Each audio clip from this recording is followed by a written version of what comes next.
यमुना किनारा रोड स्थित यमुना आरती स्थल पर 15वें कथक उत्सव मैं फिर गुनगुनाऊंगी का पोस्टर विमोचन किया गया।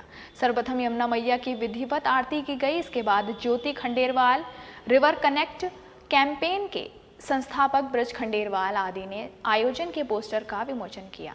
नृत्य ज्योति केंद्र द्वारा रिवर कनेक्ट कैंपेन और छांव फाउंडेशन के सहयोग से आयोजित होने जा रहे कथक उत्सव मैं फिर गुनगुनाऊंगी में यमुना किनारा रोड स्थित यमुना आरती स्थल पर 15वें कथक उत्सव मैं फिर गुनगुनाऊंगी का पोस्टर विमोचन किया गया।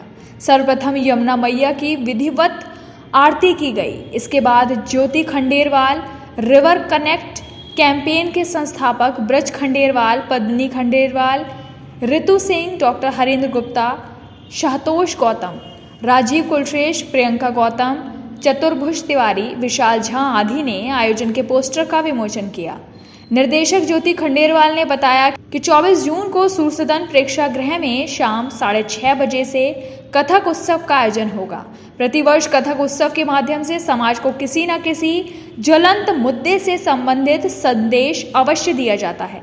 इस वर्ष उत्सव की थीम पर्यावरण संरक्षण है, जिसका नाम दिया गया है मैं फिर गुनगुनाऊंगी। जून को सूरसदन में एक प्रोग्राम होने जा रहा है और ये एक स्पेशल नाटक और म्यूजिकल नाटक है, बेसिकली डांस ड्रामा। इसका प्रेजेंटेशन करेंगे ज्योति कथक केंद्र वाले। सारे आर्टिस्ट लगे हुए हैं, बड़ी मेहनत से इन्होंने काम किया है।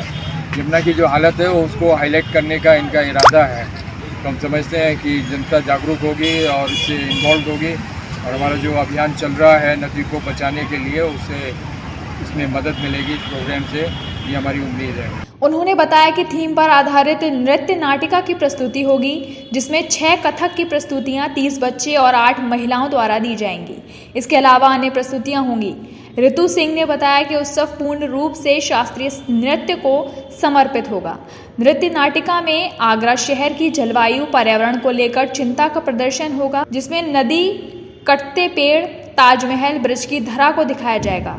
गुनगुनाऊं के माध्यम से यमुना की जो दयनीय दशा है उसको चित्रित करने का म्यूजिकल ड्रामा के तहत उन्होंने सूरसदन में 24 जून को आयोजन किया है। सभी शहरवासियों से अपील है कि अवश्य 24 जून को 6 बजे सूरसदन में अपना स्थान लें और बेहतरीन कार्यक्रम होता है।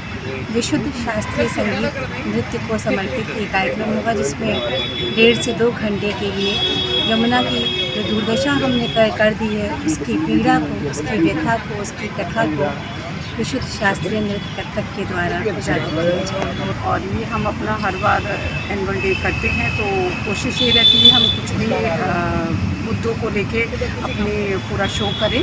तो कभी हम जीवन से रिलेटेड या अध्यात्म से रिलेटेड, इस बार हमने पर्यावरण को चुना है और उसमें हमारा मेन उद्देश्य ये रहा है कि जो स्थिति है उसमें छोटे बच्चों से हम अवगत कराएं कि यमुना की प्राचीन सांस्कृतिक धरोहर के रूप में हम उसको कैसे पूछते थे, उसका धार्मिक महत्व, सांस्कृतिक महत्व क्या है और धीरे धीरे ये किस स्थिति में आज पहुंच गई है। तो छोटे बच्चे जब जानेंगे, समझेंगे हमारी सांस्कृतिक विरासत को, हमारे मूल्यों को। कथा की 8 अन्य विभिन्न विधाओं का मंचन होगा। प्रयास किया गया है कि 1.5 घंटे का आयोजन सार्थक संदेशप्रद हो।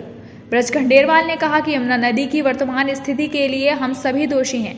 कथक उत्सव जैसे आयोजन हम सभी की भूली हुई जिम्मेदारियों का स्मरण करवाने में सहायता करते हैं।